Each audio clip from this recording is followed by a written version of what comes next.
You know, me and Gabba Penton had a fight, and Gabba Penton won by a complete and utter knockout. Phew. I'm sorry I'm late, folks. I'll get the crew in here after I say, let's go. I can't do it. We'll do it live. Do it live! I'll write it and we'll do it live! Mister, will you please wake up, wake up, wake up, wake up, wake up?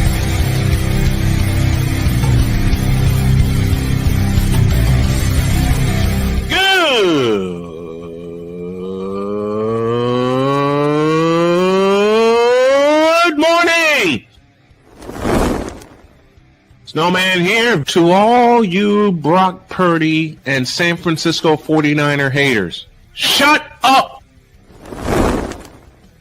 I gotta thank you, Shane. I mean, whatever happened to the games where breaking 100 points was, I don't know, unusual?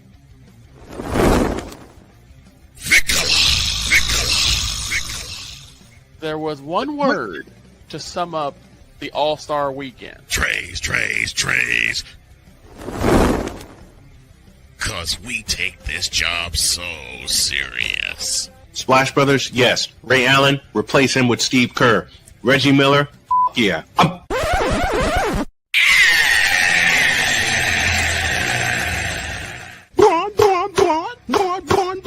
What in the all types of blue hell? Ain't nothing serious but them damn seals. Shut. Oh, yeah! Let's go! Okay. I apologize to the crew because, as I said, me and Gabba That was have a fight. that bottle crack. That can crack was for you, Jen. Yeah. Well, it wasn't from I'll me. explain in a moment. No, it was for you. Yeah, I know. I get it. Thank you. I'll explain in a moment.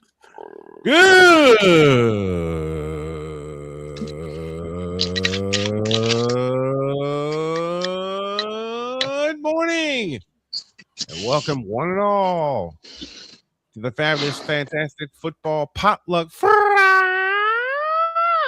edition of Snowman in the Morning. Glad to have you all with us. This first hour is powered, of course, by Invader Coffee, fuel for the fearless. Have you ever taken something like for pain Mm-hmm. Painkillers? and All the time. it just Former three-sport athlete. Former three-sport athlete. All the time. I get it. Yep. All the time. All the time. Oh, whenever I'm in pain. Here's what happened. Oh, I was gonna say, Boss, all the time. There's something let me wrong tell you there. something. Dates, boss- honestly, with my back here's what condition, happened. it's a lot more often than you think. All right, hold on. Boss, For let me one- tell here's what boss, happened. let me Here's give what you a cock. Okay. I was about to say, let me give you my cocktail, even if when I take it with caffeine. 4 Excedrin and 2 allergy med, and that will put me out for at least 9 or 10 hours. There you go. Snowman, go ahead. Here's what happened. Signed out of here about 1 a.m. because I was working on all kinds of graphics and my OBS setup for. That's your first mistake. That's a big mistake. The hell you Up till doing? 1 a.m. Jody and I both Hey, signed boss, up. are we on radio today? I believe so. Yes. Yes. We're Y'all- on y'all radio. What a think that's what a I can't ask the actual question then. Y'all think that's bad? The other week, Listen, I was up until 2 a.m. working on outfits in Vroid for my dear friend Hime. listen, I didn't realize how late it was Mhm. until my wife came in here to the office and said, "We got to go to bed." What? Because when you get in the zone, when you're working on stuff, everybody knows this. When you're working on a project and you get in the zone, you don't think about anything else. And when my wife came in here and said, "Honey, we got to go to bed," I looked at my phone when I got in the bedroom and got comfy.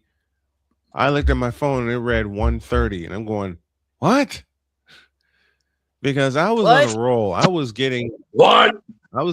all of my set. What? I was getting all of my sides done. Arrow Marks will join us at the bottom of the hour to talk all things Jets, all things football, Super Bowl, things like that. And then we're just going to wing it when we're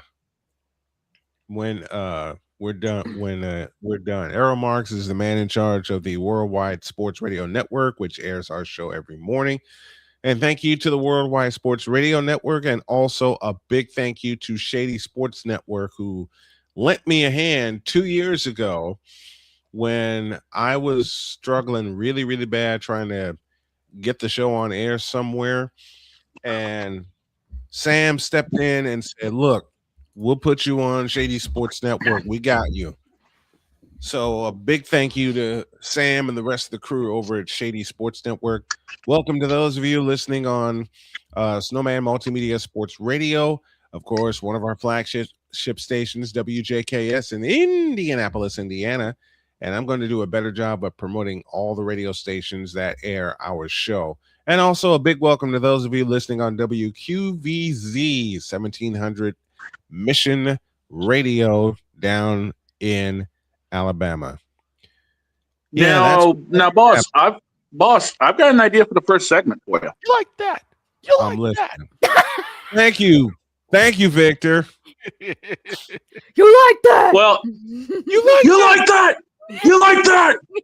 Coming to Jen's server very soon. Yes. Go ahead, dog. Yes.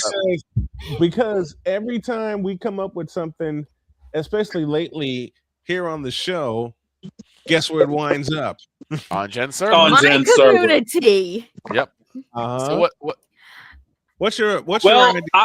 I am expecting that to make its grand debut on my stream during their intro for my 3D debut. Mm-hmm. There you go. Oh yeah, it'll be there. But the idea I had is I had to dig out something about 18 inches deep from the snowbanks. I think it's time that I hit the button, or since I don't have the truck in front of me, someone else hits the button, and we go to the garage. Oh dear. Okay. We can't. Oh, Why not? Because Victor got in my truck and moved the dog. No, I didn't. I don't even have the keys. Wait, you don't even have the keys. That's a lie. That is not a lie. I know it's not a lie. I don't even have the keys. I'm just the queen that you guys escort around. No, listen. I thought you were an empress. Listen, I'm going to fix that and make sure we are not late getting on the show, because what I'm going to do with the crew, I'm going to give everybody a key, and I will train them this weekend. So Monday, if I happen to be running late or have a doctor's appointment or anything like that, any member of the crew can get in here by 10 a.m. and push the button, and we'll go. It will have to be on Sunday, because I will not. So what's in the garage, dog? Why won't you be? Well, believe it or not, Deets had a couple of questions for me. Oh, okay.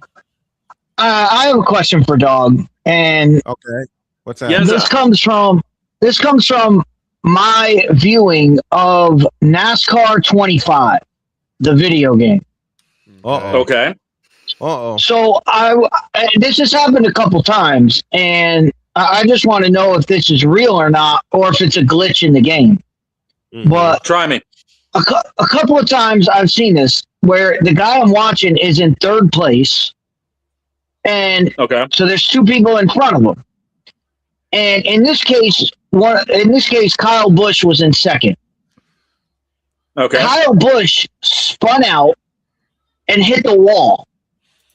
Yeah. Mm-hmm. And a caution came up. And a caution popped up. Right. So he goes by, sees Kyle hit the wall, goes by Kyle, and the caution comes out, and you hit it, and it goes to the automatic restart. Right. When they restarted the race, at that point, Kyle Busch was still in second place. Glitch. But he caused the caution. Glitch.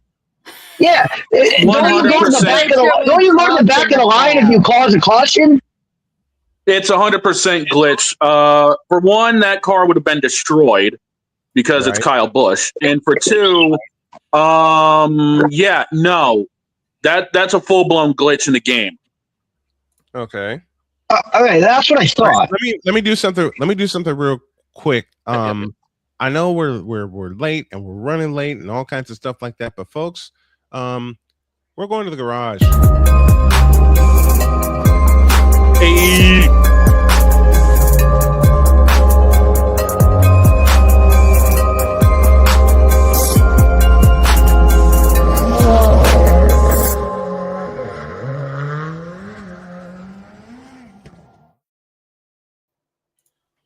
So my guess in this scenario, like if you cause a caution that doesn't wreck your car, but your caution still comes out, you still lose your spots. Okay. Yeah, it's happened a bunch in that game. You line back up where you line back up after the caution. You don't line up where you end up losing the position. Okay. So that's just a full-blown glitch in the game. But speaking of glitches, the weather is going to be a glitch this weekend because, ladies and gentlemen, NASCAR is unofficially back in Bowman Gray Stadium.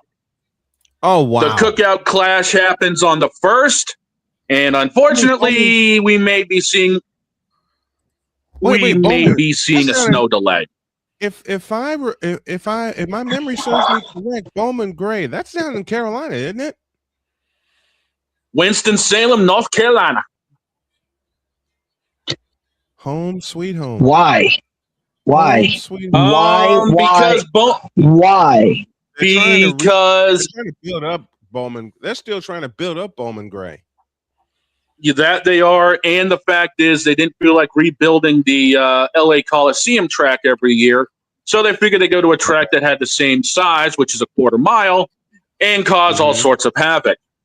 Last year it went fine because the weather was decent. You understand my question of why? Why schedule a race in North Carolina in February as your kickoff race? I understand you don't want to do it in LA every year. There's a raceway in Phoenix. There's a raceway in deep South Texas. There's raceways that weather will not affect. You will not be affected by weather in Glendale, Arizona. Right. True. There is no reason to schedule that race in North Carolina February 1st. You're going to get hit with weather no matter what. Deets, the thing is, NASCAR was wanting to get back to its roots, and this way the teams wouldn't have far to travel. It is, their preseason kickoff. Yeah, but still, you could still have that preseason kickoff in better places. I understand. They used to have it in Daytona. For the longest time, boss, you and I know this, they used to have the Clash in Daytona. Right. They had as the kickoff to Speed Weeks. Yep, that was the kickoff, and that led to Daytona 500. So why was it changed? Yeah, it led to the duel. It led to the duels, and it led to the 500. But so they decided now. I'll give you one guess, Victor, why it was changed. More eyes, more money. I'm taking it. TV. The Clash was never on. The Clash was never on TV. It was never on TV. It was on national. It was not nationally broadcast. The first national broadcast was Daytona. Yeah, it was. Hang on a moment. The Clash for the longest time was on CBS, and then it moved to Fox, and then it went to FS1. Yeah, it was. Oh wow! I grew up watching it. It was on CBS, and it went to ESPN. I never heard of the Clash being broadcast till like 3 years ago. It was on CBS, and then it went to Fox, and then NBC, because whoever had the 500 for that year for the longest time also got the Clash. Okay. But again, why even try to mess with it? Like, if you're going to get messed up by if it gets messed up by weather, what do they do? Well, they've already lost Saturday because of weather. They've already preemptively canceled all activities Saturday, which included the heat races. So they're literally turning this into a one-day show. Everything goes down Sunday. Wow. That's a long day. Yeah. Practice is at 2. The heats are at 3. The LCQ is at 6, and the race is at 8. Yikes. That's a long And that race, day. No one's the race is 200 laps. After midnight. The race is 200 laps split in half. Kenneth Clark is here with us. He says, "Hey, my friends, how is everyone doing today? I'm doing good today, and maybe stream the Daytona 500, Snowman."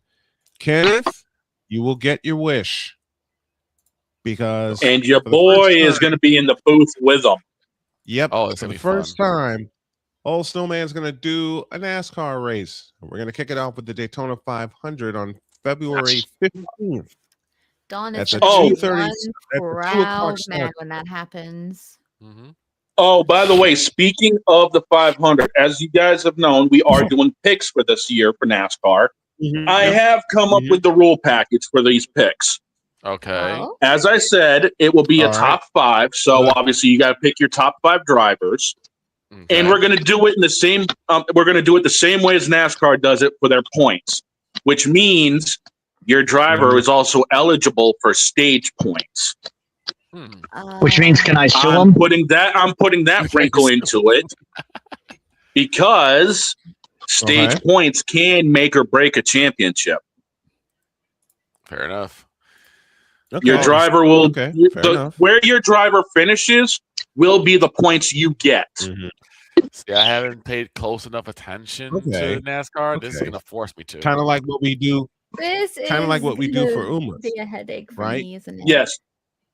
Jen, I'll explain everything kinda to like you what off we do air. for- Don't worry about it. I'll It's send not you a that much of DM. a. Thank You just got to pick You just got to pick numbers. If you don't know a driver, just Jen- pick a number. That's how it works. Jen, don't worry. Anyone in NASCAR? I only know Formula One. Jen, I've got you covered. You're talking to the expert. I've got you covered, okay? Yeah. I think the only thing I All could right. contribute to this is probably, I don't know, Think of this as an Uma Musume MMD would around do. racing. An MMD think of around this- racing? Yeah, there's Okay. a song out there Okay. called Two-Dimensional Dream Fever. All right, folks. 34 after the hour, and we got somebody waiting for us. We do. Hit This it. fellow's a very dear friend of mine. We met several years ago when COVID was going on. He stepped in and said, "Look, I got you. Just bring your show here." And he's one of 2 big networks that airs our show every morning. Wonderful. He is one of the co-hosts of the ever popular Jabba and the Mouth. And yes, we're talking about former pitcher Jabba Chamberlain. I was on the show recently venting about my 49ers, and he texted me and he said, "When can I come on and vent about my Jets?" Oh, boy. Here's your chance. Please welcome one of the men in charge of the Worldwide Sports Radio Network, the Big E, Errol Marks. Good morning, brother. Good morning.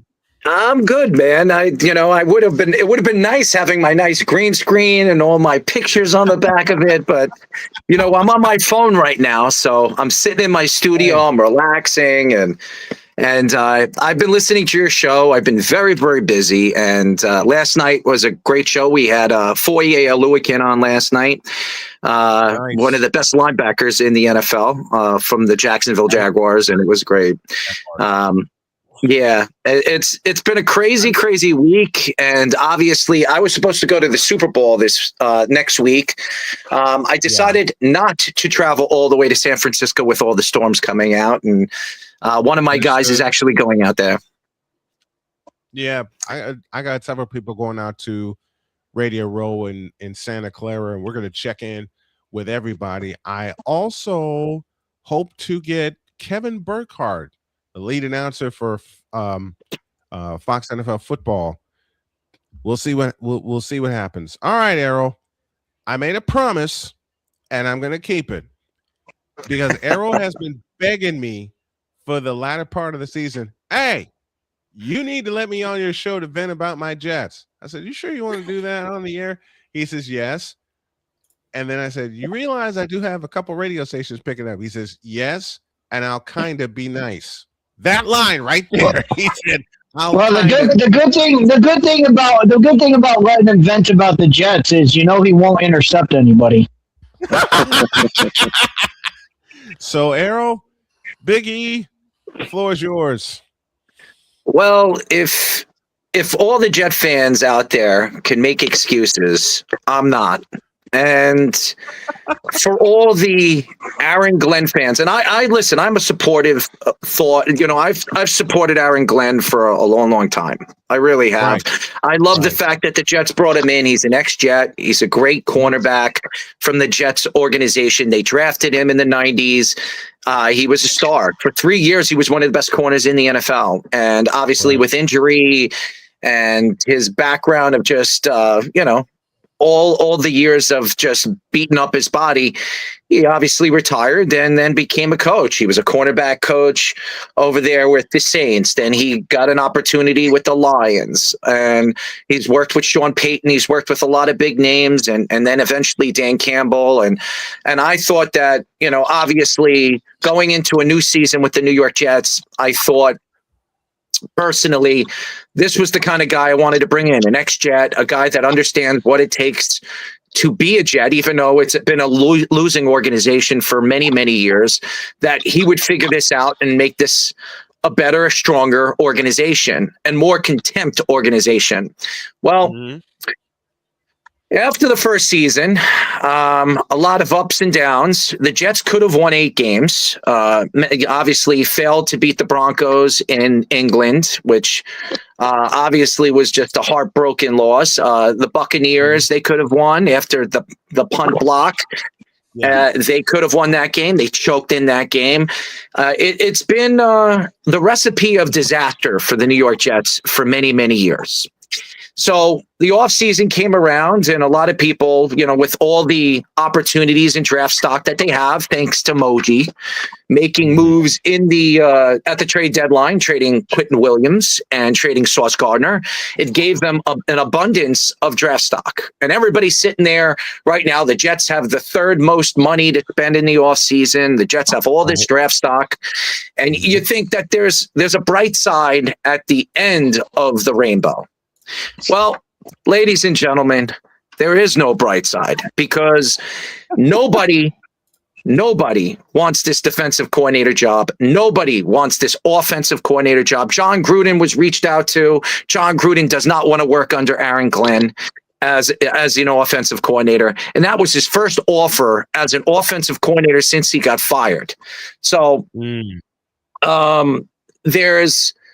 there's a lot of thought to the process of the New York Jets. Then Wink Martindale, another guy that is very well respected around the league in college football. Well, Wink Martindale was told by Aaron Glenn that he would be calling the plays. And then after the second meeting, which Aaron Glenn told Wink to Jets training camp or Jets training facilities, told Wink Martindale he's calling the plays and that he would be the other guy. And Wink told him to go fly kite. So this is I don't know what's going on with this organization. Now, I do trust Darren Moji. I do. I think Moji is a smart guy. He knows what he's doing. I think he's going to be a very good, successful GM. I think he was handpicked, by this an abundance of whatever they call themselves, the picker crew, whatever the hell they'll call them, with these 4 guys that made the decision on who's going to get hired, what's going to get hired. It wasn't Woody Johnson. No team picks an organization of idiots to pick who their GM and who their coach is going to be. Only the Jets. Only the Jets. Cowboys are a close second, though. So you think about it. You think about it every day, and I've been thinking about it over the last couple of weeks. I'm wondering, not that the organization doesn't spend money, not that the organization doesn't know what they're doing, or maybe they don't. I mean, what I have a problem with right now is that does Aaron Glenn know what he's doing? Is he a little bit drained from being a head coach for the first year with the New York Jets and only winning 3 games and embarrassing himself in the last 5 weeks of the football season? Is it wrong to say that firing 9 coaches after the first season is a little weird? I mean, there's just none of this makes any sense. So what does this tell me? Well, fans, I'm going to tell you what it tells me. It tells me one thing, that Aaron Glenn's not going to be here so long. I don't think Aaron Glenn's going to last another year. I'm very surprised that Aaron Glenn didn't get fired yet after all this. If I was Woody Johnson right now, I'd tell Aaron Glenn, I don't know what's up your ass, but obviously there's something driving a little too far there because you obviously don't know what you're doing. So, you know what this tells me? You actually know what this tells me? This is a Madden problem because this sounds like something you do on Madden. Yes. Yeah, it does. It does. It sounds like something you do on Madden. It doesn't make any sense. I mean, all of this, none of it makes any sense. And as a Jet guy, and I also root for the Eagles, but I'm a Jet fan. Right. I grew up a Jet fan. I grew up also a Donovan McNabb fan. So when the Jets sucks for so many years, I rooted for the Eagles. So. But being a Jets fan, there's a lot of complications. There's a lot of trials and tribulations. There's a lot of accidents, as we would call it. But the fact here is that this organization, until they find a quarterback, until they find a guy that can run the ship in the middle and actually be able to call plays. And honestly, they had one in Sam Darnold. I was very upset years ago when they decided, Joe Douglas decided, and Robert Saleh decided to part ways with Sam Darnold. I thought Sam Darnold didn't have enough weapons. He had nobody to throw to. Right. Nobody to throw to. And it barely any running game. That's the big thing about Sam Darnold. That's the big thing about Sam Darnold. And I've said this for a long time. And Errol, you've ridden shotgun with me a couple times when I said he has no weapons. They never gave him any weapons to work with. Well, let's further the conversation that you're having here, Errol. Is with that the Jets have what, the number 2 pick, or they have number 2? They have the number 2. They have 2, right? Yes. Right. We all know Fernando Mendoza is going number 1. Right. So the Raiders are going to take Fernando Mendoza. If you're the Jets GM, I'm putting you in charge of the Jets as general manager. Do you risk going after one of these quarterbacks that's on the board, or do you do what I think they should do, beef up the defensive line, because that's why y'all aren't getting interceptions, is because you can't sack anybody. Right. You're not pressuring the quarterback. All right. So if I was the GM right now, I'd trade out of that second. If I were the Jets GM, I would trade out of that second pick. I would move down 5 or 6 picks and keep growing and keep getting more first round picks. This year they have 2. Next year they have 3 first round draft picks. And next year is the class you draft a quarterback. Now the Jets could reach, they could get the LSU quarterback in the 3rd round, or if they want to, they want to move up in the 4th round to get the LSU quarterback. Maybe that would make sense. Have him sit behind a veteran quarterback and see if he's anything at the end of the season. And maybe they don't have to reach, because I like the LSU quarterback. I do. I think he didn't have a good season. Nussmeier, yes. I think Nussmeier has had an on and off season. He wasn't healthy. I think Nussmeier was going to be a first round draft pick a year ago if he went into the draft. He decided to go back, obviously because of the coach got fired, and LSU completely, Brian Kelly got fired, and LSU went down the drain. So honestly, if I were the Jets, I'd trade out of that second pick. I don't know if anybody's going to trade up because there's no quarterback really, except Ty Simpson. And Ty Simpson might be a mid or late 20s draft pick. A lot of people believe it's going to be Pittsburgh drafting Simpson in wherever Pittsburgh is drafting in the 20s. That's what I'm hearing right now. Ty Simpson. They're going to bring Aaron Rodgers back with Mike McCarthy for 1 more year, have Simpson sit behind him for a year, and then give him the reins as the quarterback. quarterback of this organization, the Pittsburgh Steelers. So that's what I've heard. I have an inside source telling me that's what Pittsburgh is planning to do. They might even move up to get him. The Jets are not going to be a team that is going to be able to move this second pick very easily because there is no quarterbacks. There's no reach. So I think you go either after Reese or Bain. If nobody wants this pick, you go after Reese or Bain. Those are the two best guys, I think, on the board. Reese is a linebacker. You can move him around the line. He could be a defensive end. He could be a linebacker inside, outside. This guy was the best linebacker in the country last year for Ohio State. The best defense in the country last year was the Ohio State Buckeyes. So the Buckeyes seem like more of the Jets are seeming. Now I'm going to say this. The Jets have made mistakes on Buckeye linebackers before. Golston, remember him? Vernon Golston. Yes. Yes. It didn't work over there when they drafted him with Eric Mangini. The guy had one tackle in his whole career. So, and it was on a punt return. So the guy was an absolute debacle. But Reese is extremely talented. John Grunen's been training him in the offseason. And I think that if you would ask me right now, who is going to be the next coach of the New York Jets if Aaron Glenn gets fired at the end of this coming season, it probably is John Gruden. Because the Jets are the craziest team and they're probably the dumbest team. So they'll probably be the more open team to make the move and bring in a guy like a John Gruden. John Gruden, who is a guy who's changed franchises. He's made franchises better. They give him, they help him. Obviously, he can work with Moji and work with work on picking the guys that he wants. The Jets have an abundance of draft stock next year as well. So the Jets could reset their team. And in any sport, anybody that knows this about football, that you could be the worst team one year and the best team the next. So the Jets, I'm not saying that's going to happen to the Jets, but the Jets can build right now and transform their team in the next 2 years to be a contender in the third year. I think next year you go after. You could look at Arch Manning. You could look at Dante Moore. You could look at Jeremiah. You could look at Sayin. You could look at all these guys. Sellers.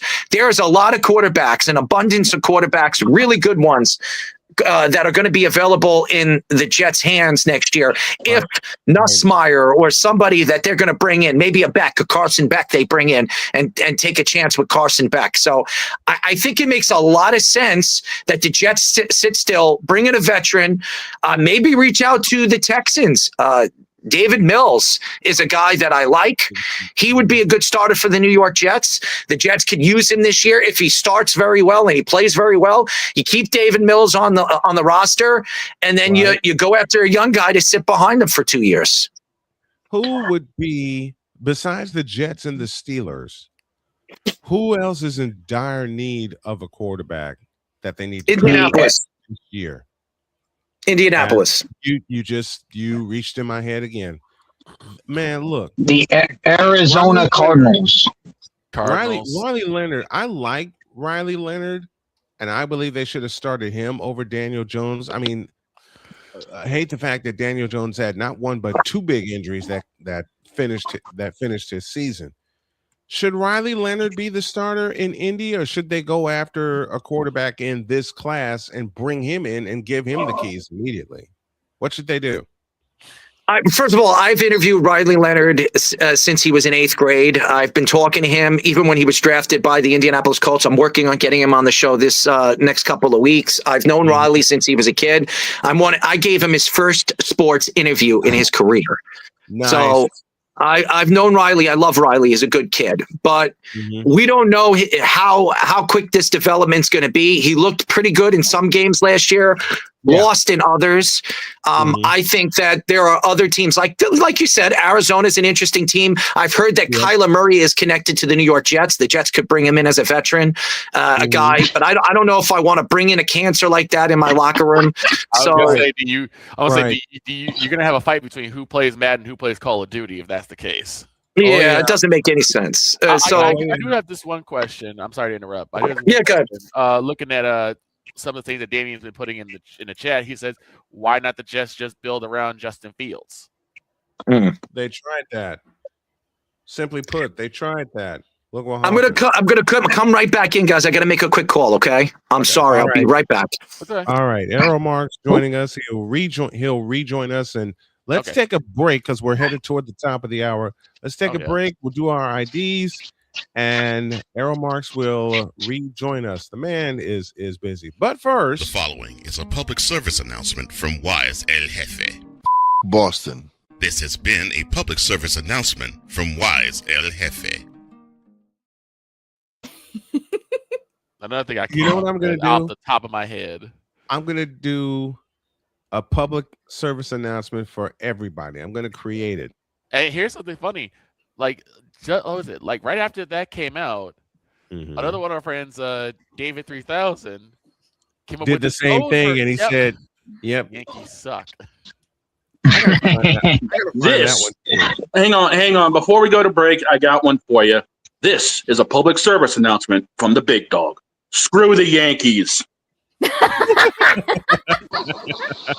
This has been a public service announcement from the big dog. Victor, your turn. Oh, God. He's going to bury Jerry Jones in this one. Wait, I've got one. Okay, while Victor thinks of one, Jen, go ahead. Okay. This one's for Playmaker. Are you ready? Okay. Jeez. This is a public service announcement from the Playmaker. If Father O'Shaughnessy can go to hell, that's what he needs. That's exactly what I'm thinking. Now, what the hell does Father O'Shaughnessy ever do to you? Right. This is a public service announcement. Yankees and Red Sox suck. Go Mets. Oh. What are you smoking, Deets? Oh my gosh, I love it. I love it. Okay. You got one yet, Victor? Come back to me. Come back to you. I'm in between. I got one for the Queen. Oh God. Oh gosh. This is a public service announcement from Genevieve Yoso. I'm Luna, bitch.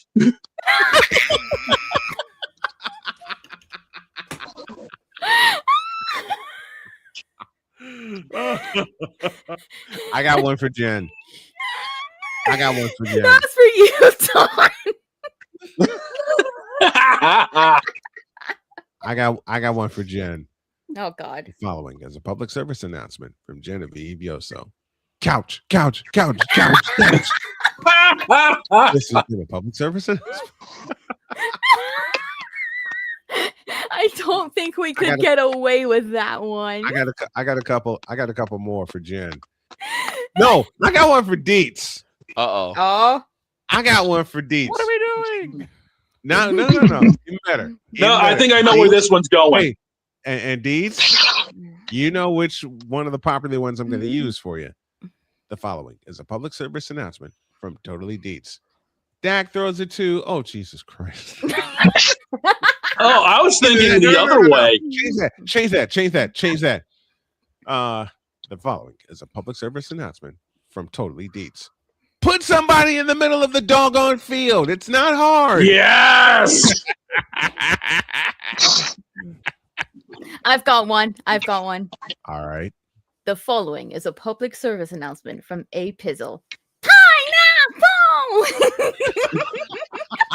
No, the one I got for A Pizzle is the following: public service now by A Pizzle. Well, that game bleeping sucked. That's the one I'm gonna use. Oh Jesus. Napoleon, if you're watching this, I hope you're proud of that. I hope you're proud of the pineapple one. And I'm sorry that I completely butchered Kiara's voice. Okay. This is going to turn into a bleeping short. I got one for Napoleon. The following is a public service announcement from Napoleon Dynamite. Why did I trust Geno Smith? Ooh. No. I got one for Napoleon. You need a short clip from his Riku style apology. I'll find it. All right, Deets, I'll set you up here. The following is a who are we doing this for? Napoleon? For Napoleon. Okay. The following is a public service announcement from Napoleon Johnamite. Sorry, the A's were too cheap to pay for this.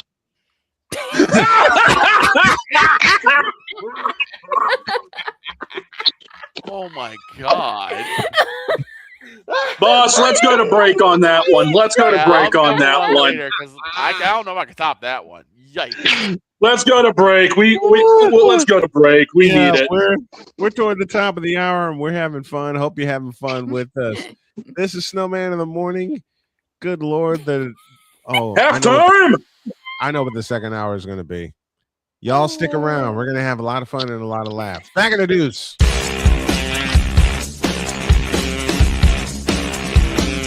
This is Snowman in the Morning. Whether it's news, the largest egg producer finds bird flu in chickens at a Texas plant, weather, devastating tornadoes rip through the heart of the United States, inspiration, a breast cancer survivor completed the journey of chemotherapy, and now begins a future one of matrimony or sports. Michael Jordan is shown on a photo with Diddy. LeBron James has a video extolling the virtues of a Diddy party. This has been yet another beating a dead horse presentation. We got you covered. BS3 Network, in association with Comey Media Incorporated, proudly present The Morning Shift with Cole Johnson. Live every weekday at 8 a.m. Eastern, 7 a.m. Central.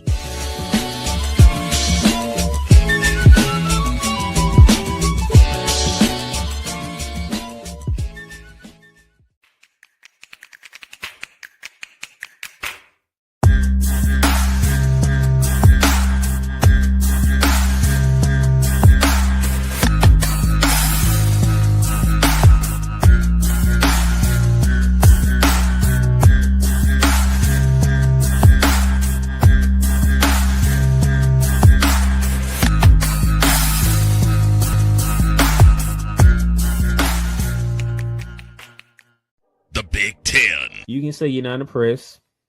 You can say you're not happy. You can say all these things, but no, whatever the case may be, the Buckeyes are on top of the football world. And it's just where it is. The SEC. And what does Georgia do? Well, as a team that has a championship pedigree would do, they came out full guns blazing, just like a tested SEC team would do. And Big 12. That team right there that is ranked 15 that put up 45 points. Yes, sir. They were picked dead last at the beginning of the season. The ACC. Start with the biggest name first. Chapel Bill now. It's no longer called Chapel Hill. It's called Chapel Bill because Bill Belichick is now the head coach of the North Carolina Tar Heels. The CLP rankings, do away with that. Right. Do away with it. Bring down the gridiron on the Playmakers Blog Network YouTube channel and where you can find podcasts. Because we take this job so serious. Nacho fry. Would you like a nacho fry? Would you like a nacho fry? What in the all types of blue hell? This is Snowman in the Morning.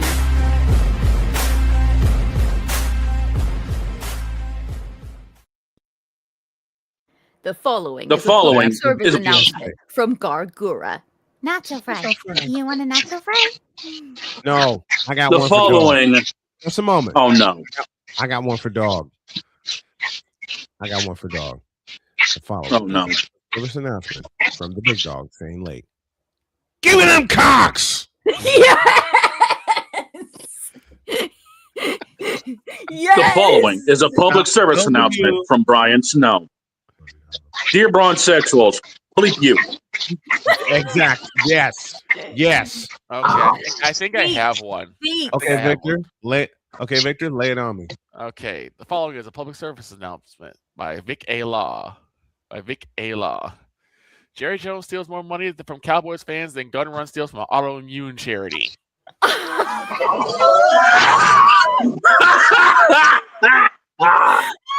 I'm cutting that. I'm cutting that one. Yes. With that in mind, we owe you y'all an some ID. IDs. Hey. We owe you an ID. This is Snowman in the Morning on a Friday. You're listening to WJKS-TV, your Hoosier Sports Home and Indiana Sports Hub play-by-play voice.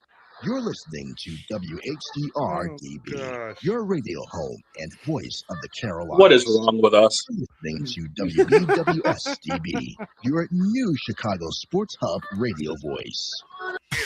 It's the Worldwide Sports Radio Network. You're listening to WQVZ, 1700 AM Mission Radio. Chapel Bill now. You like that? You like that? Oh my God! That should be Playmakers. I have one. I got Snowman. Errol Snowman. laughing. Let's bring back Errol Marks, who is laughing at us being crazy on this show. Speaking of Snowman, I've got one Deets will understand. Okay. Speaking of Hey, Deets, Deets. is this who we got up here? Is this Aaron Glenn? That's Aaron Glenn. Those are both Aaron Glenn. Okay. Jen, what you got for us? Okay, are you ready for this one, Deets? I'm ready. Oh boy. The following is a public service announcement from Genevieve Yoso. You're not Zaza Stocks. Get the hell out of here with the good vibes. No, no. I had one. I got another one for Jen, and then we can get back to Big E. I got another one for Jen. Okay. The following is a public service announcement from Genevieve Yoso.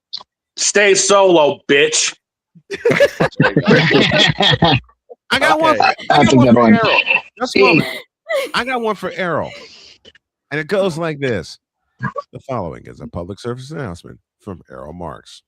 Aaron Glenn, I don't know how far a car drove up your ass.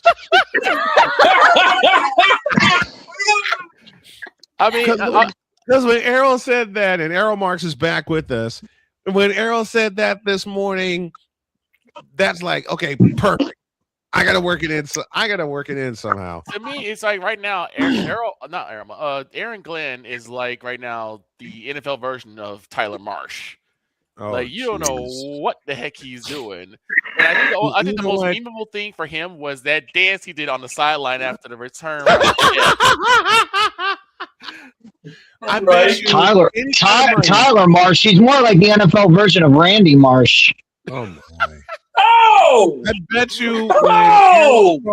I bet you when Errol saw Aaron Glenn do that dance in Tampa, not realizing there's time remaining on the clock for the Bucks to come down and get the winning points, which they eventually did.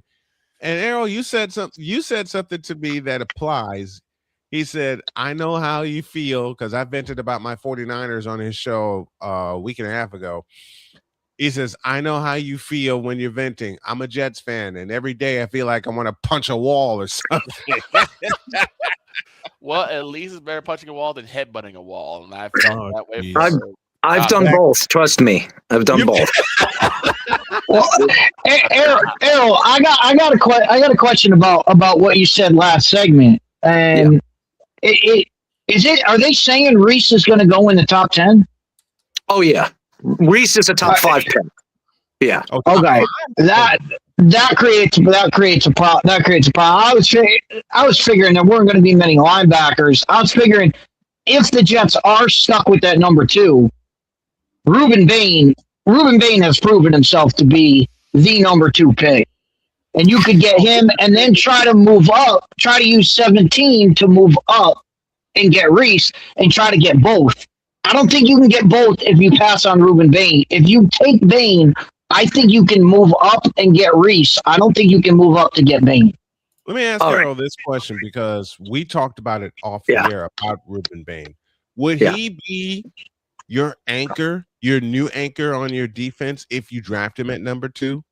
100%. I love Ruben Bain. And that's the guy that I would go after. But here's the thing. The Jets' problem since C.J. Mosley decided to step away and retire is the linebacker position. And the best linebacker in this draft is Reese. It's not even an argument. The guy has a tremendous ability, a tremendous knack of leadership. What he has been for the Ohio State Buckeyes for the last 2 seasons has been elite. Now, I love Reuben Bain, and that's the guy that I would go with. But knowing the New York Jets and the organization as a whole, they're going to go after the guy that fits in automatically. Now, I've been hearing that, there's a lion that is going to be available, and I'm not going to mention his name. I'm sure everybody has heard that there is a specific defensive lineman that is going to be available this offseason. And a lot of people believe that the Jets are connected to him. And I think everybody knows who I'm talking about. Yeah. And if you don't, well, just look it up. The Jets are very interested in him. The Jets got a lot of money, man. So I mean, if you're a Jet fan, and I'm telling you, us Jet fans, we're very connected to our team. I mean, the Jets have some of the best fans in the world. Just like the Cowboys, just like the Pittsburgh Steelers, just like the New York Giants, the Jet fans stick to their team no matter how bad they are, unlike the Brown fans. But, The Brown fans are really, really bad. I had to throw that in there, by the way. That Monken signing was absolutely putrid. It's so funny. But anyway. As a Jet guy, I would tell you this. You sit back and you wonder, what is the next debacle the Jets are going to put out there where you're going to probably say, oh my God, what is this organization doing? And Aaron Glenn's like a used car, not be able to start. That's what it is. And he doesn't understand what it is to be a Jets coach and not go to the media and under the bus, but the organization under the bus. He doesn't understand how to speak. He doesn't want to give any information. He told the media this year, why does he have to tell them anything? I mean, you're in New York, the media state of the world, and you're telling the media that I don't have to tell you anything. This isn't Bill Belichick. This isn't New England. This is New York.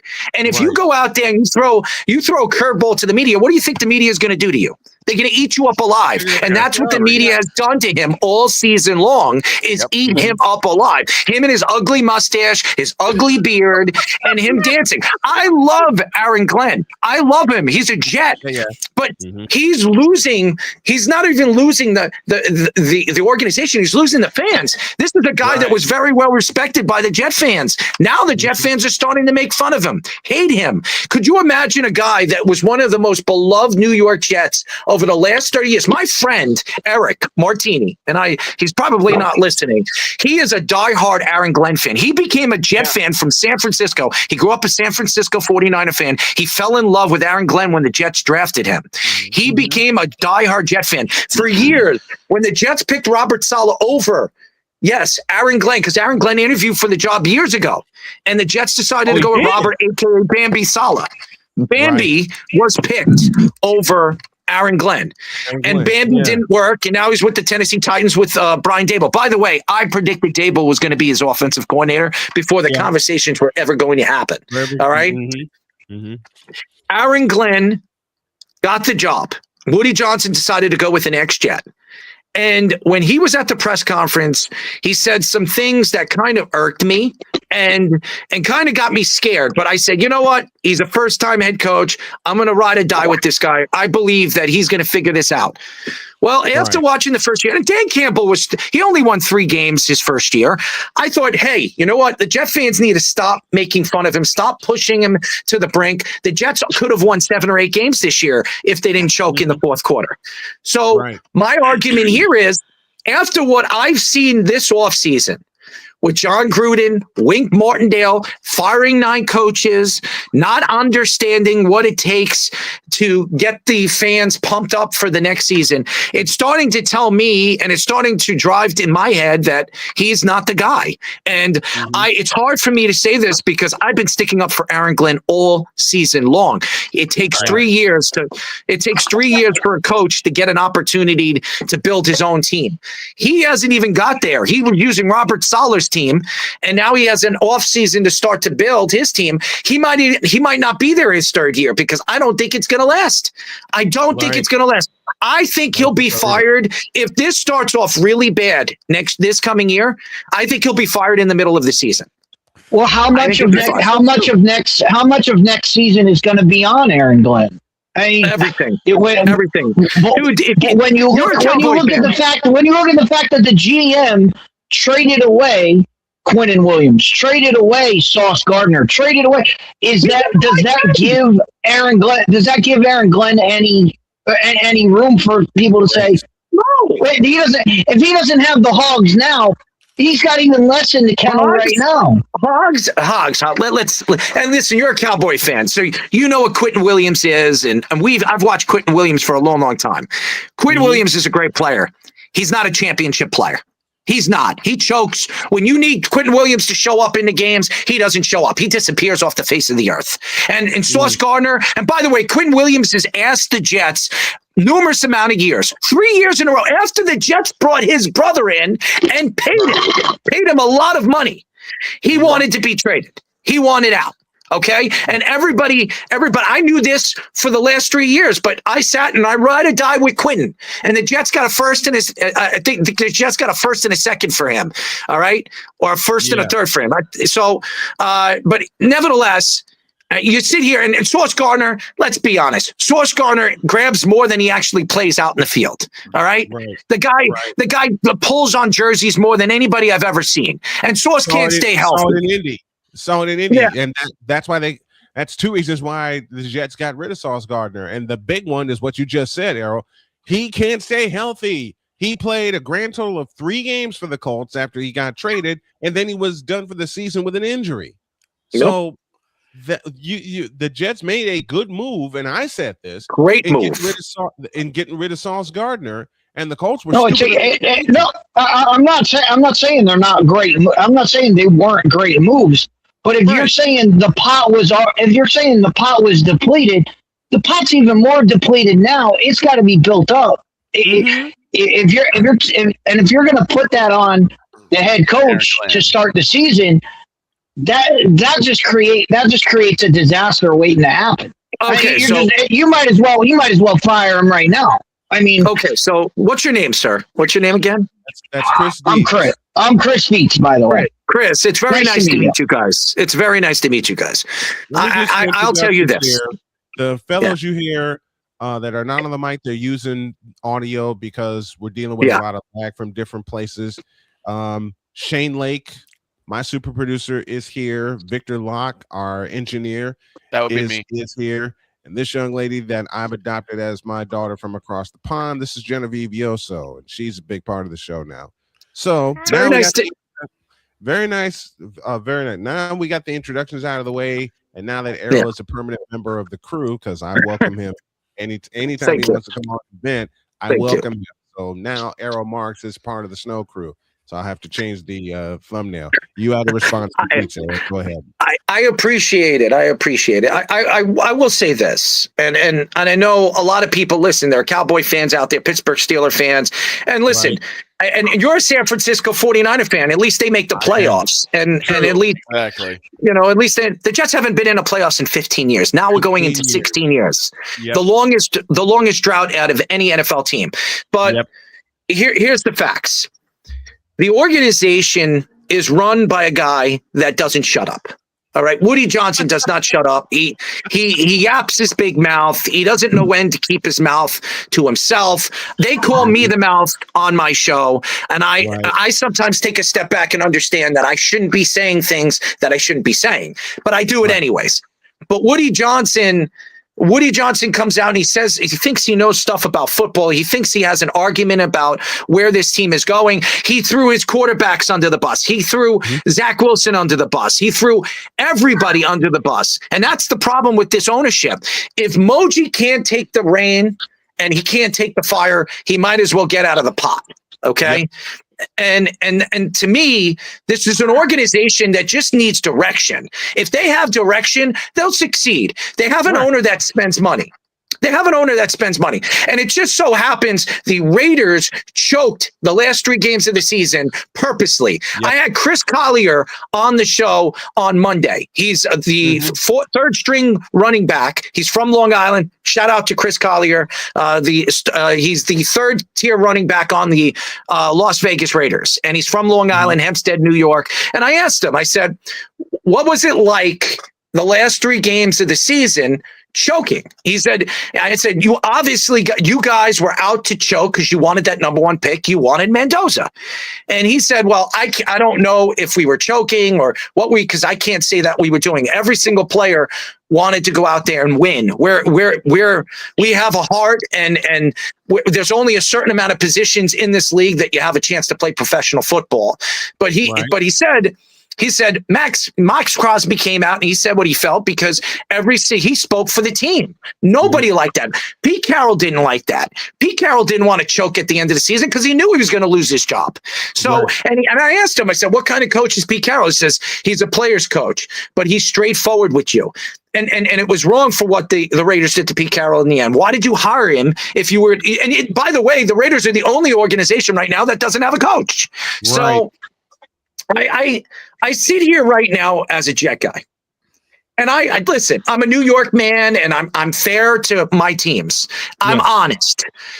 This organization will never win, and it has nothing to do with Quentin Williams or Sauce Gardner losing players. Aaron Glenn. You can bring in Bill Parcells and Vince Lombardi as the head coach. It won't matter if they don't have a good, trustworthy quarterback.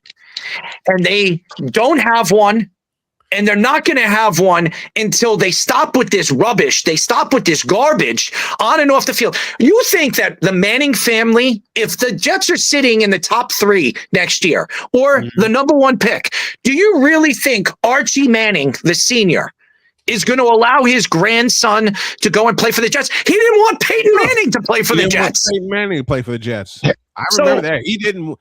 When the Jets were talking, he'll do what Dante Moore did and just go back to school. Right. Yeah. And by the way, Dante Moore, and I don't like to use curses. Dante Moore is a bitch. Okay. That's what he is. All right. That's what he is. Because anybody that choked, first of all, you go back to Oregon and they bring they call this kid Patrick Mahomes, whatever they call him, the small Patrick Mahomes, the baby Patrick Mahomes. He transfers to Oregon. And now they have 2 quarterbacks there. It doesn't make any sense.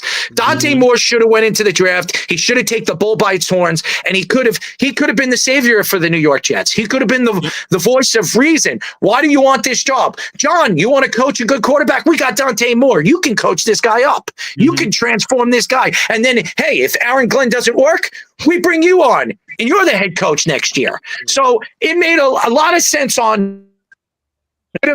Came out of the draft. Ty Simpson came out of the draft because he knew that if he went into back to college next year and went back into the draft next year, he's not even a 1st-round draft pick. He might not even be a 2nd.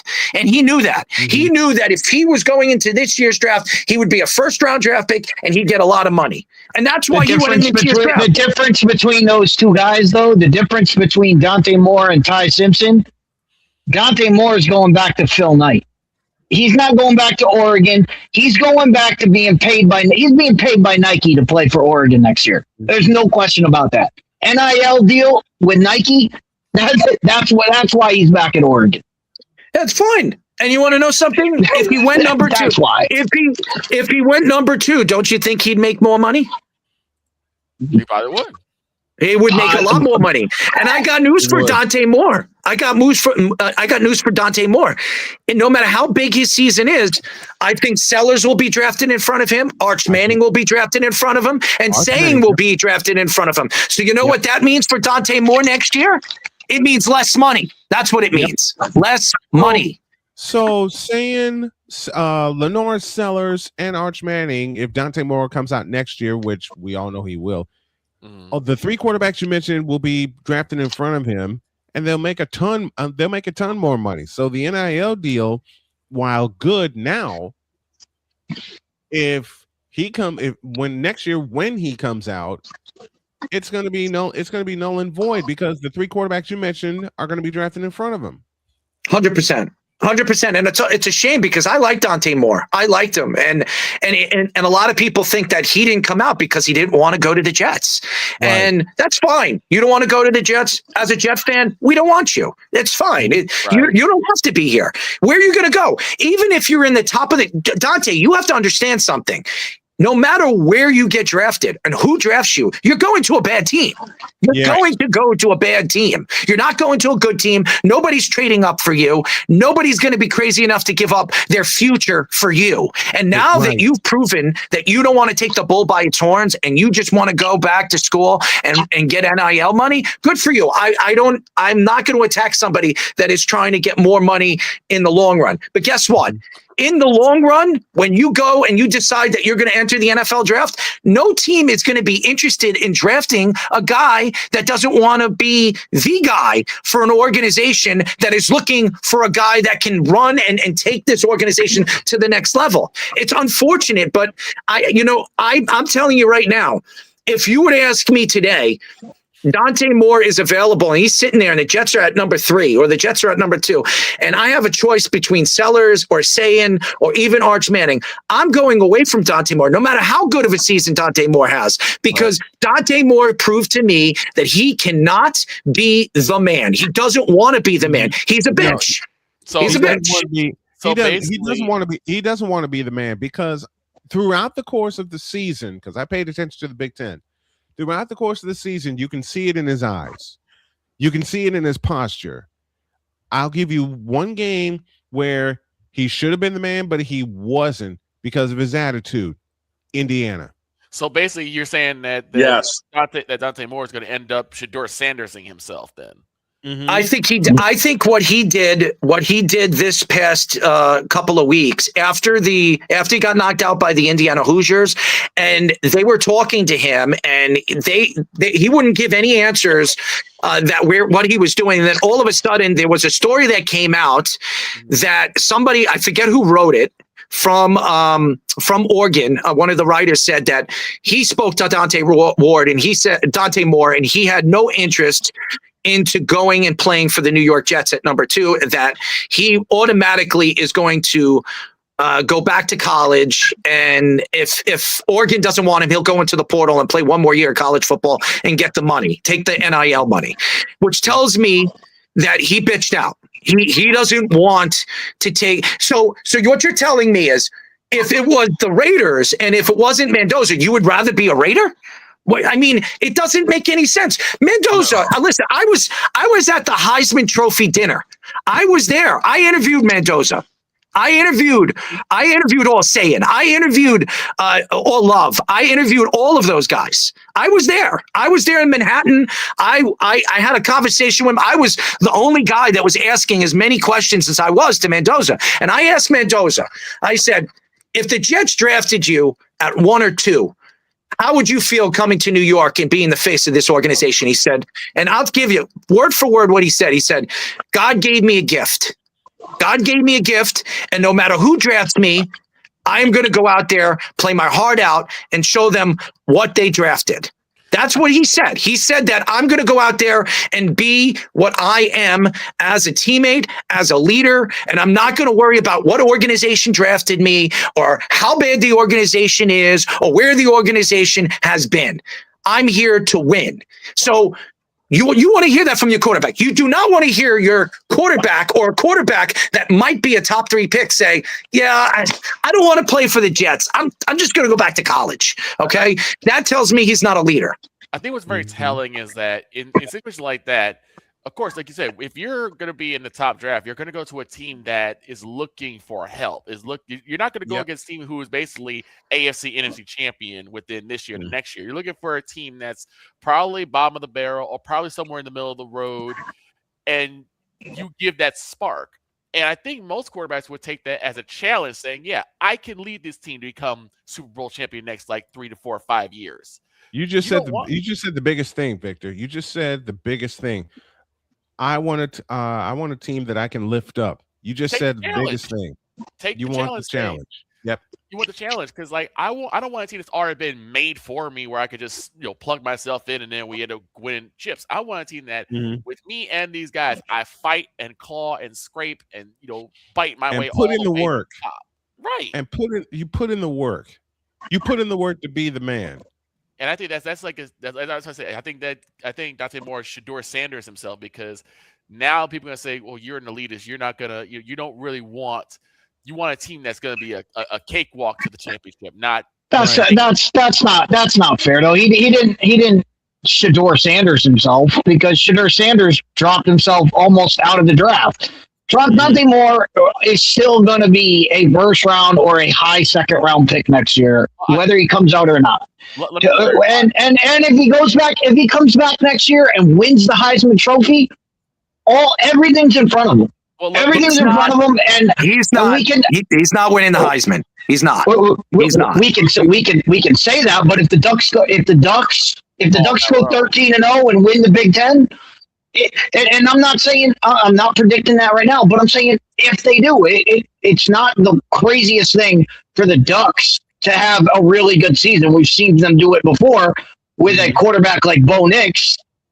So it's not impossible. What I'm saying is it's not impossible. Let me clarify. I'm not saying knock himself out the draft. What I'm saying is that there was some allure to Shedeur starting the draft.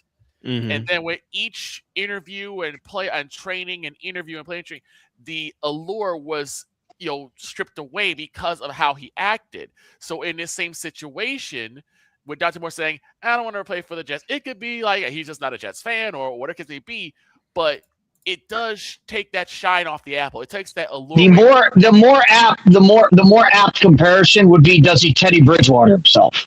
Where Teddy Bridgewater was supposed to be the number one pick in the draft, goes back to Louisville, has a disastrous season, and ends up falling out of the first round, and then has the career that Teddy Bridgewater had. That's where he could end up. Bridgewater, I think, was a late first round draft pick by the Vikings, if I'm not mistaken.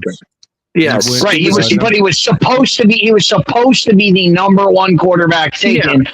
He decides to go back to school, ends up being the only reason the Vikings got him is because they had to trade back into the first round to get him. Yeah. So, all right. I like all your opinions. First of all, Sayin is probably, with Ohio State and with their recruiting class going into the season, I think Ohio State is going to be the best team once again in the country. And Sayin was the only reason why he didn't win the Heisman Trophy this year is because he was a freshman and they wanted to go with Mendoza. It was a little bit more of a greater story. His mother has MS. What he's done, the Hoosiers were undefeated. The Hoosiers have never been in this position. Ohio State has always been in this position, and Ohio State had always been an elite team. So they gave it to him. To honest to God truth, if you were to ask me who had a better season, Mendoza or Sayin, I would say Sayin had a better season. So, and he's a nice kid. By the way, Julian Sayin is a really, really nice kid, good-looking kid. If he came to New York, I think the women, everybody will love this kid. He is a great kid, But I will say this. Arch Manning is going to be the prize next year. He is going to be the prize no matter what. Whoever goes number one, and I'm going to tell you this right now. You see what the Raiders did, and I think the NFL, and I've spoke about this on my show. And I said this to Jabba the other day, and he says, well, I'm out of my mind. And I said, I'm not out of my mind. I'm being honest.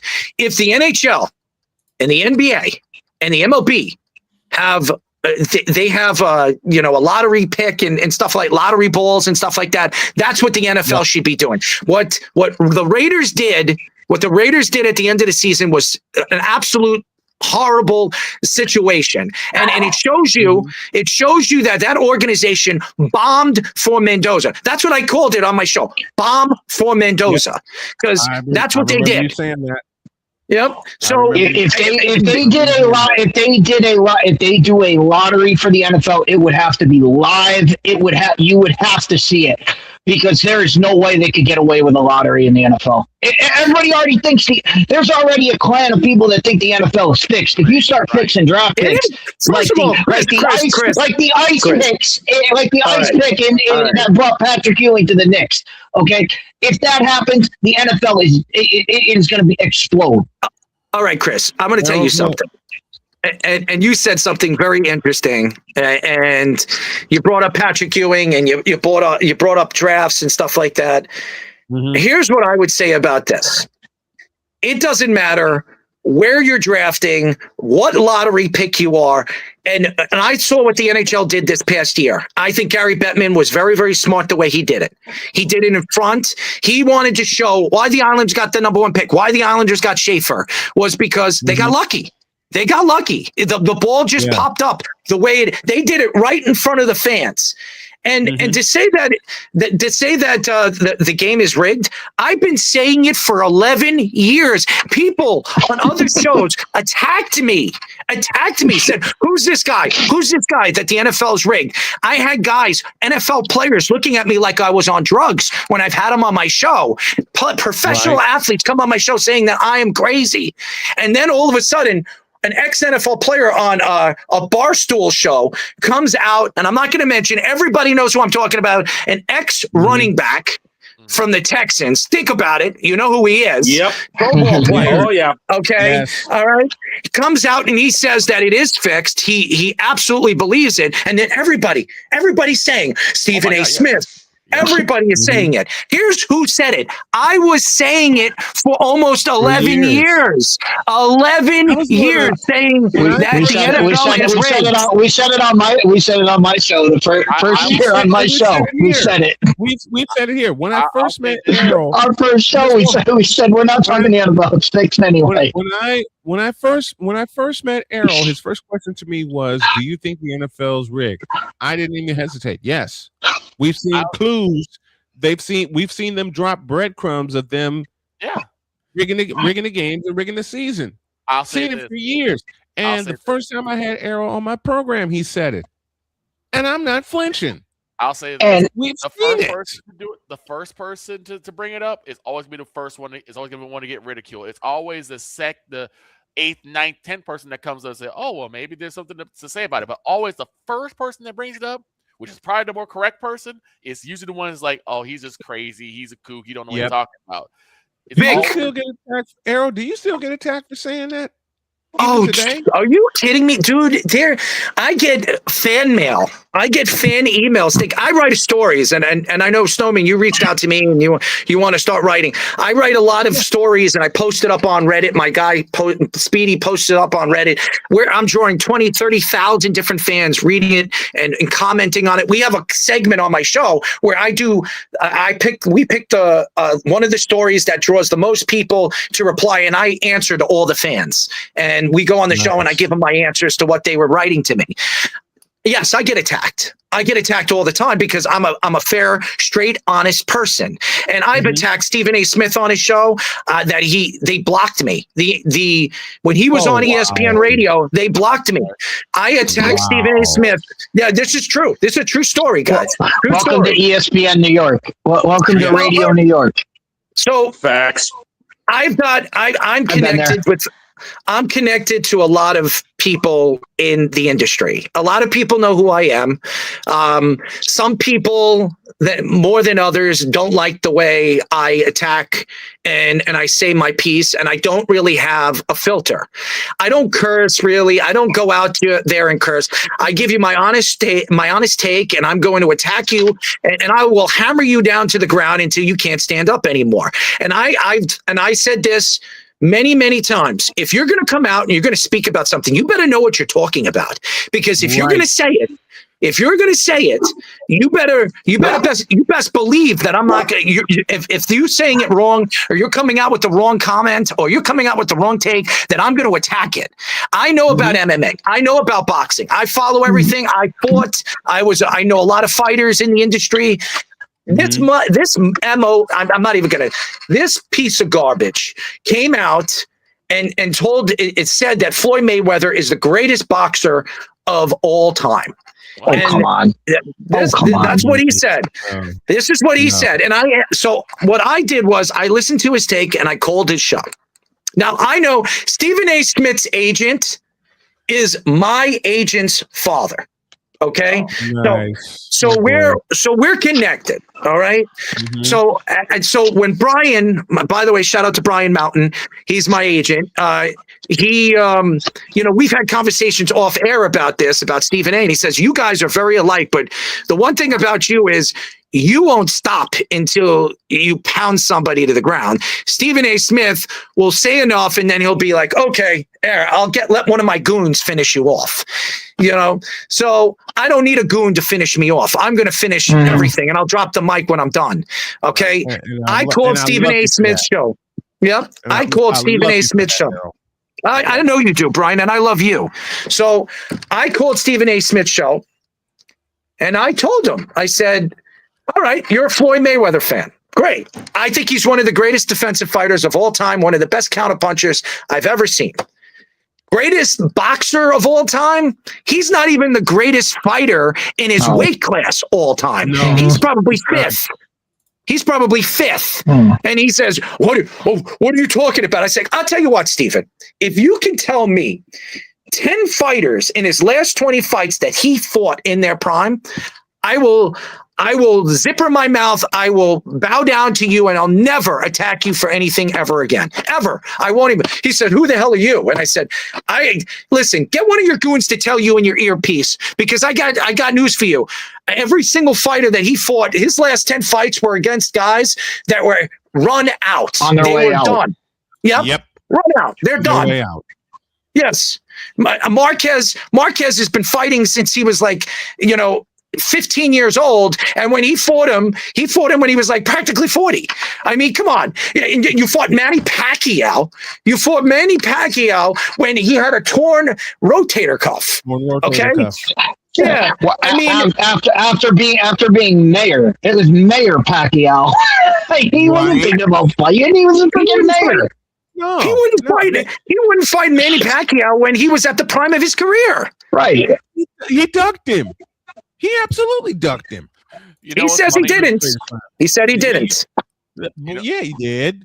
Yeah, he did. Because why were you taking on Manny Pacquiao when he has his injury and was basically on his way out? Why didn't you take him on when he was healthy and was looking for it? Snowman, they're going to fight this year. It's going to happen. They're going to fight again. I'm going to tell you guys this right now. Mark my words. If Manny Pacquiao trains for this fight and he comes back, this is going to be a real fight. This is not an exhibition fight. This is going to be a pro fight. If this happens, I'm going to predict this. You mark my words. Manny Pacquiao beats Floyd Mayweather and gives him his first looks. I wouldn't be surprised. Mark my words. I wouldn't. Mark my words. It better not be on Netflix. It better not be on Netflix. I won't believe any of it. It better be available for everybody to see because I want to see it. It better not be on Netflix because I don't trust Netflix. You know what? I'm going to couple that. If Manny Pacquiao trains for this, he knocks out Floyd inside 6. 5. Because Pacquiao's going to be fully healthy. We are up against. Where's the game show music? I can name this tune. I have to get that. We're up against the break, but before we go to break, let me put this guy up here. This guy gave me a chance on the Worldwide Sports Radio Network, and we've been friends since. And I told him when he offered it to me, I want to be an anchor for your network. I want to anchor the morning show, and I want to make a lot of money doing it, and that's in process. But Errol said, you know what, Snowman? Give me a chance, stick with me, and we'll do this thing. We've been doing this thing since 2021 when I finally said, let's go for it.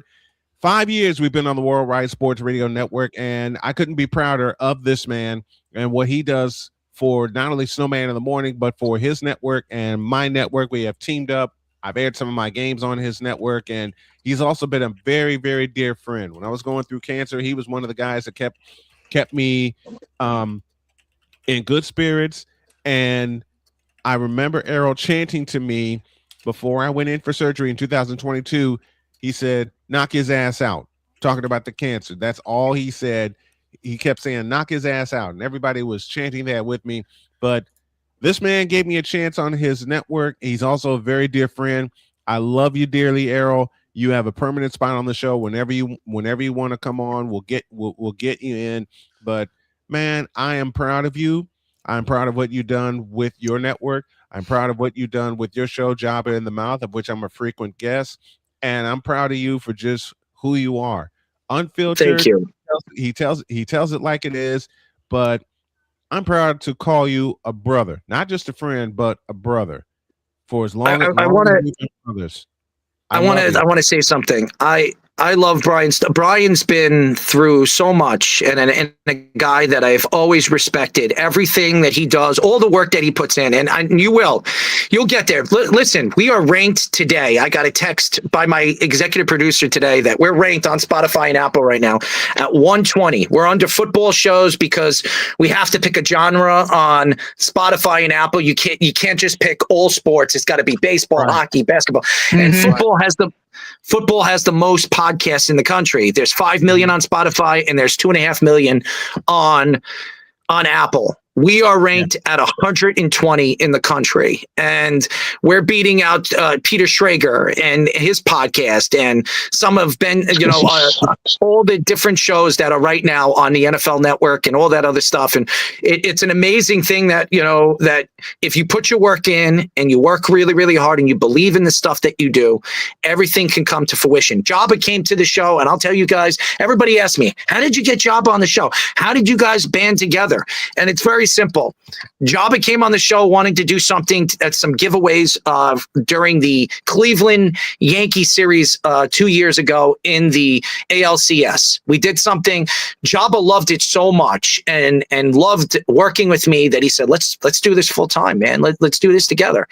And we've been working ever since. It's been 1.5 years since me and him started, and Jabba is out here in New York today. I'm going to meet up with him on Saturday. He's doing something with Barstool, and it's an amazing thing. And not only do I call you a dear friend, I call you family, and everything that you've been through, all the trials and tribulations, and your heart and soul. And if you want, and I'll tell all the kids this, and I go on a lot of different podcasts. Fans ask me to come on and they want to interview me, and they ask me, well, what does it take to, what does it take to get to the top? And I said, I don't know. I'm not at the top yet.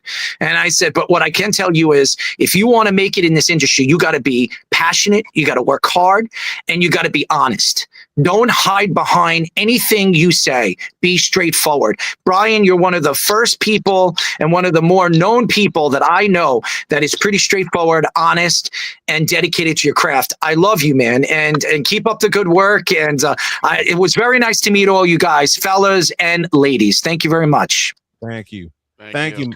Bro. Hey, here you go. A little palate cleanser. We had Aaron Glenn before. We'll go with my man, Wayne Corbett. Been on my show. Always my man. Been on my show. Very nice friend. Yeah. Thank you. Very good friend. Thank you. We appreciate you, Errol. Thank you, brother. You're on. See you later, guys. Anytime. Thank you. Oh, gracious. That was fun. One more break and then potluck stuff. And the potluck stuff, just like the great Rod Peterson show, is going to boil over, especially when the laughter starts with the PSAs. Back in the deuce.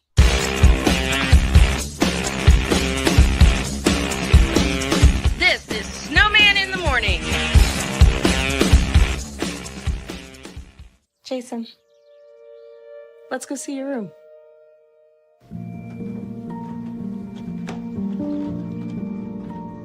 What do you think? We kept it a little spare, so you can decorate it how you like.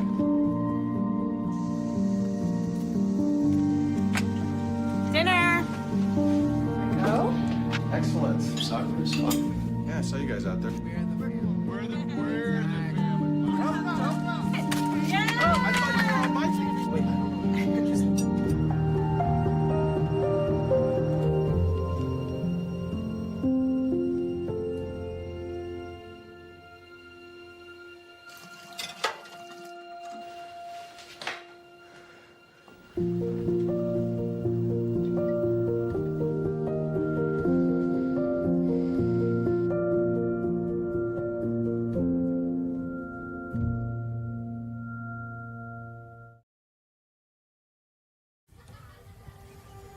Owen, let's talk for a second. Hi, Ellen. Come on in. When you came into my life, it was a whirlwind. I just can't do it. It'll come to you. It won't. We had a lot to learn about each other. A lot. Hey, looks good. Things were changing so quickly. We didn't know what the future would hold. Any of us. I just wish you felt more at home now. But we knew you would always be a part of it. Adopting you was the best decision in our life. And I am so proud to call you my son.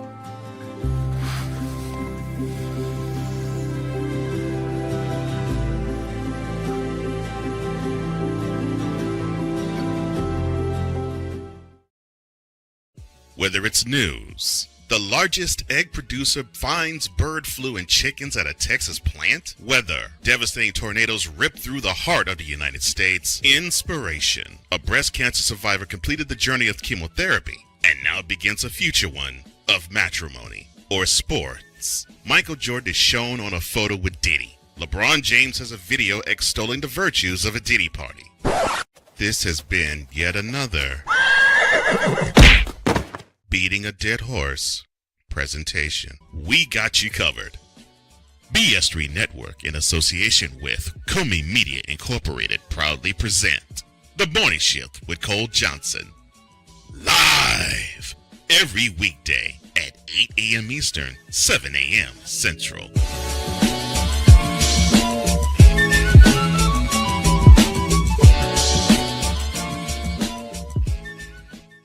Because we take this job so serious. And Father O'Shaughnessy need to go to hell. That's what he needs. What did Father O'Shaughnessy do? I quit. We're done here. I'm done. We're out of here. What in the all types of blue hell? This is Snowman in the Morning.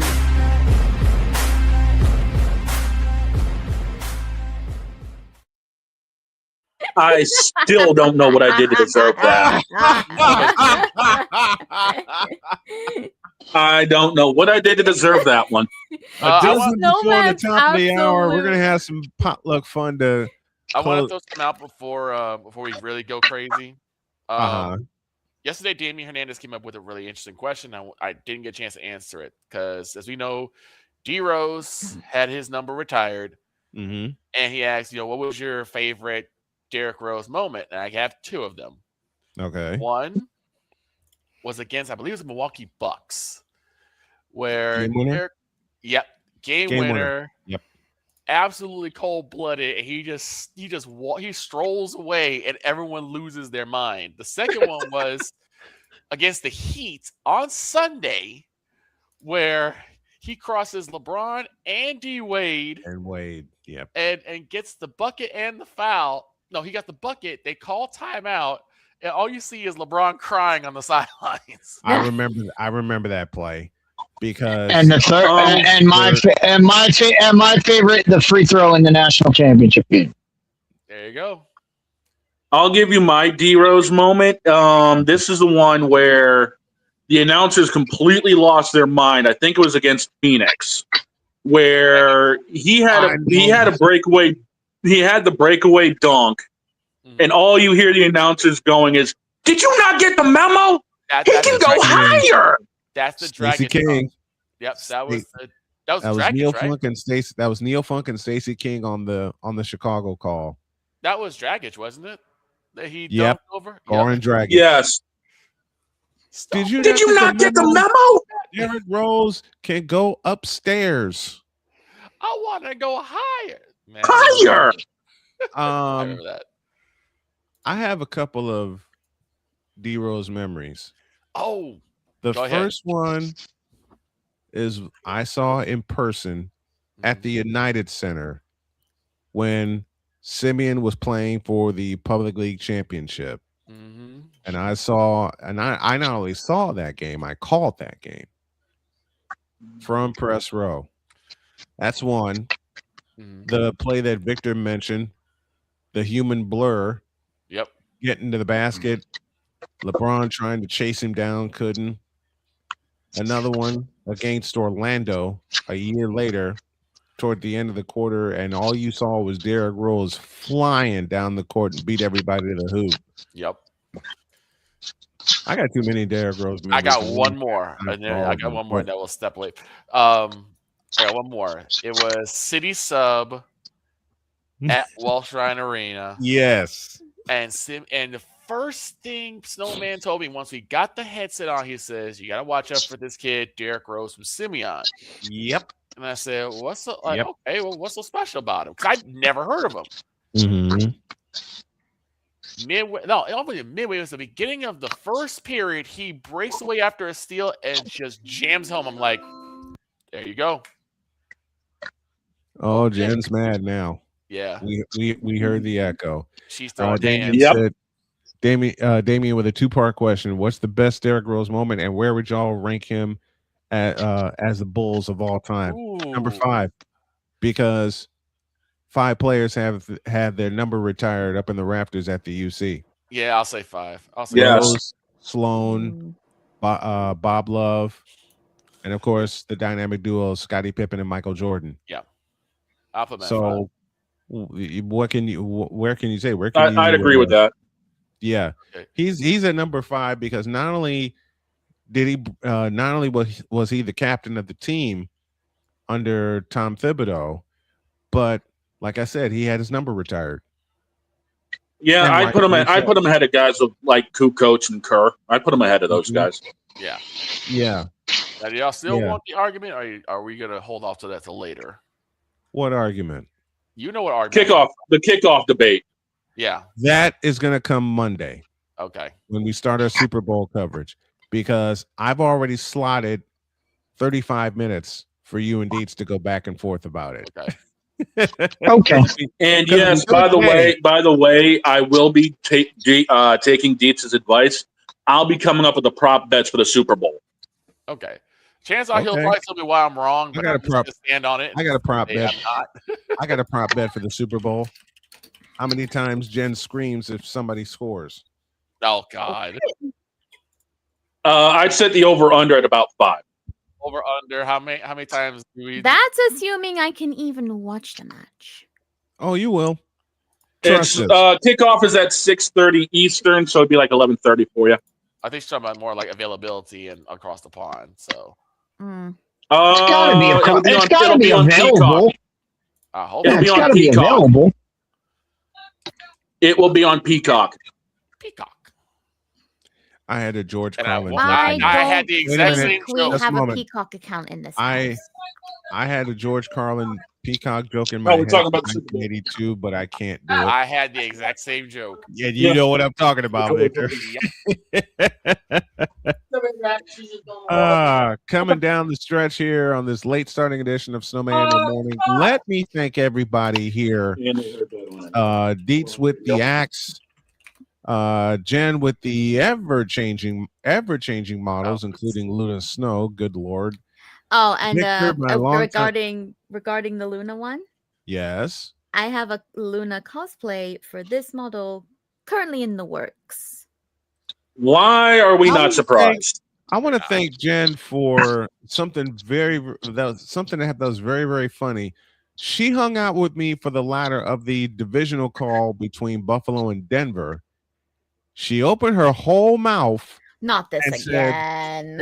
I'm having fun with it because I'm making you laugh. She opened her whole mouth and said, "If Denver wins, I will cosplay as Vodka." Well, It happened.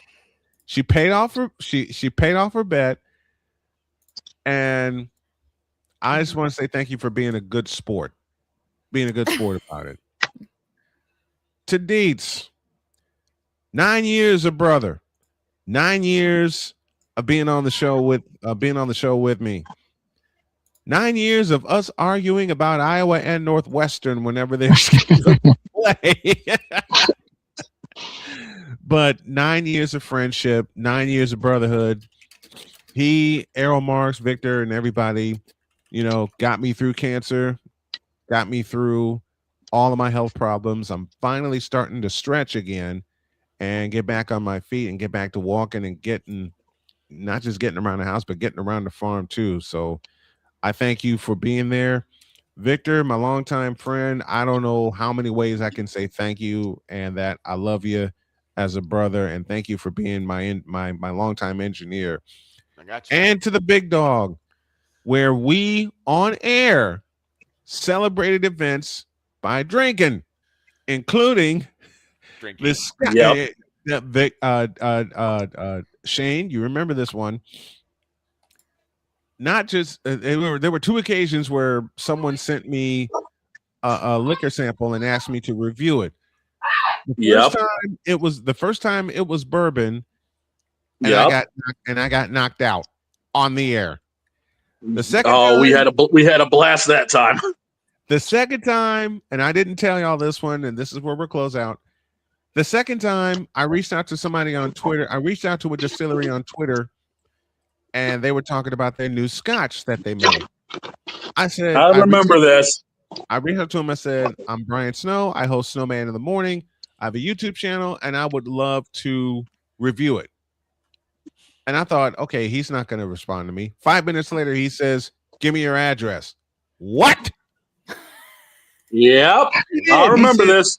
He said, give me your address and let me know when you're going to review it, and I'll have my boys take a look at it. You're on. I gave him the address. This bottle that he sent me was bigger than a Crown Royal bottle. Yep. I remember that. I called Shane and I said, Shane, we got another review to do. And Shane was like, oh, Lord, what'd you get now? Some scotch. He says, holy ish, I'll be there. So we set everything up. I have my shot glasses. He had his drink. I reviewed it on the air, and one of the executives of that distillery saw it and gave me a big thumbs up. He said, whenever you need a sample or to review something, you let me know. And I'm reaching out to every brand right now that watches this show. If y'all have something you want me to review or look at or anything like that, you let a Snowman know and we'll review it on the air. Facts. I can't tell you how much of that scotch I drank that night. Oh, yeah, I remember.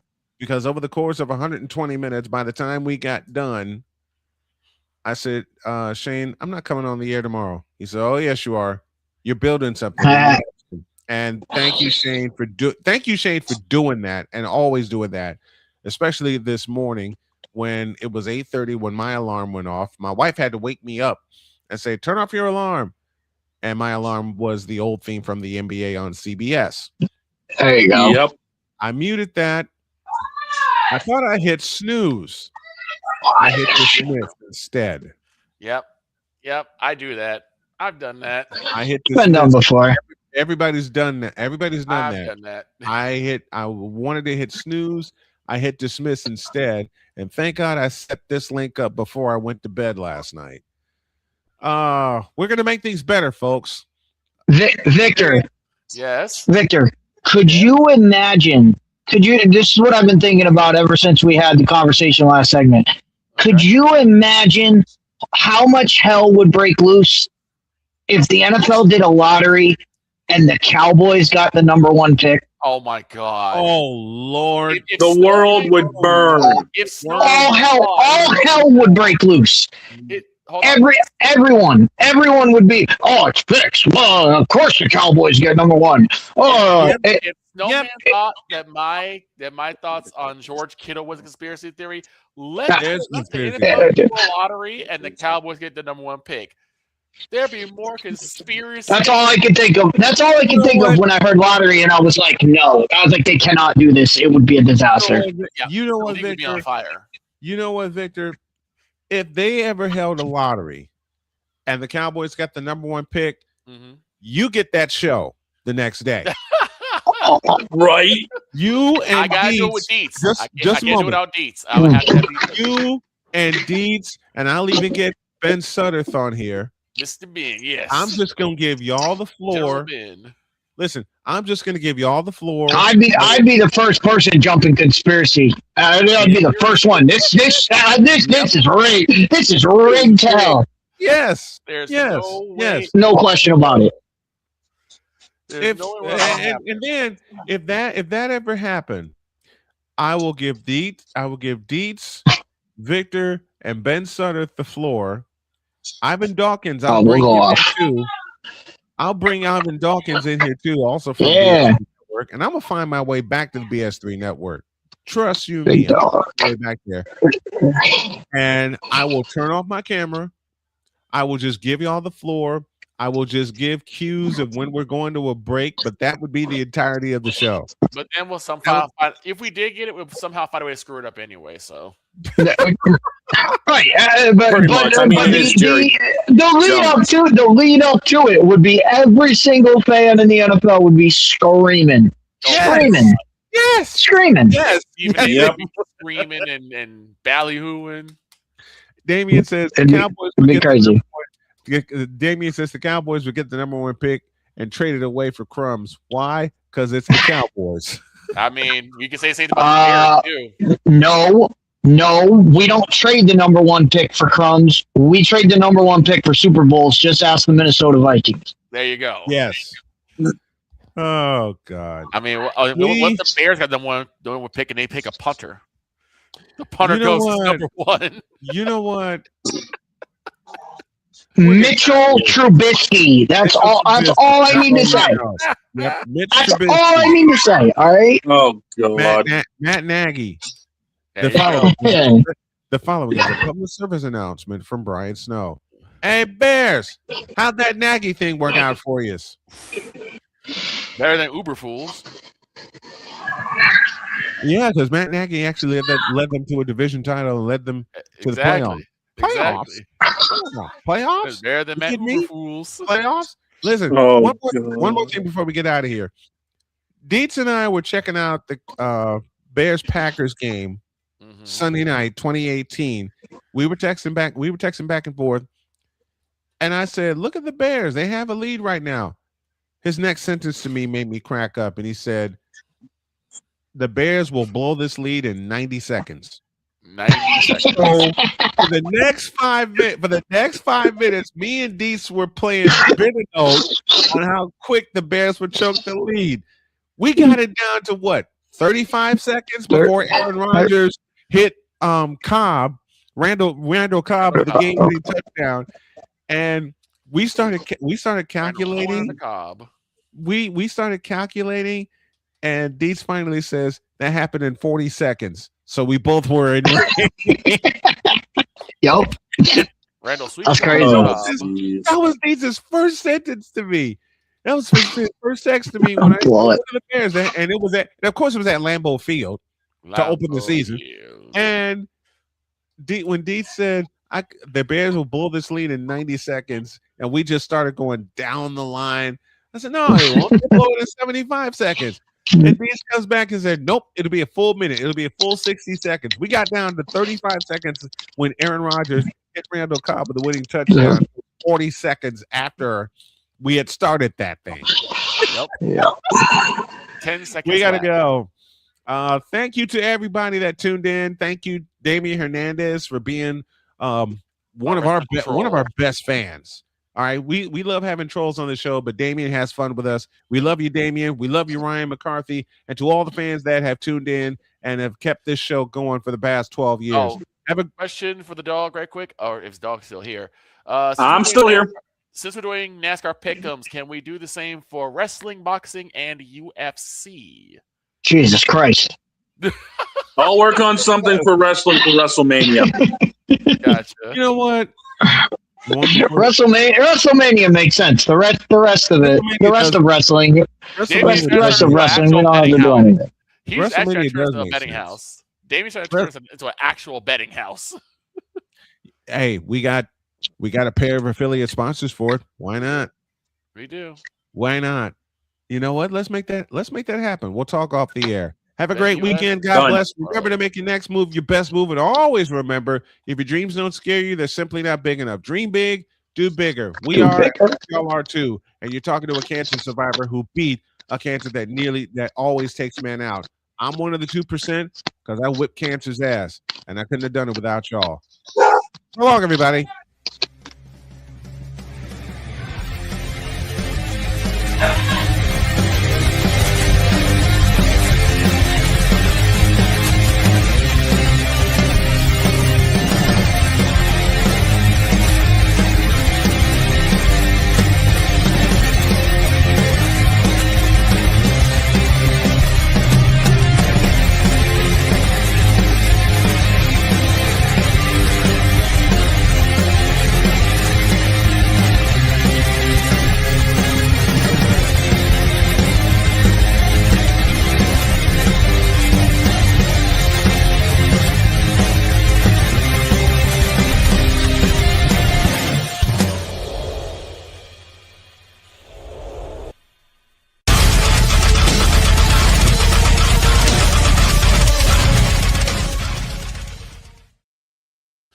Make sure you hit Twitch. There's a public service TV announcement. _Genevieve_Urso. The following is a public service announcement from Father Sean O'Shaughnessy. In the name of the Tom Brady, the Ty Blow, and the Teddy Bluski, amen. Thank God we don't have 38-year-old male coaching us. And the following is a public service announcement from Cole Johnson. You tripping. This has been a public service announcement from Cole Johnson. Johnson. We're out of here. See you Monday.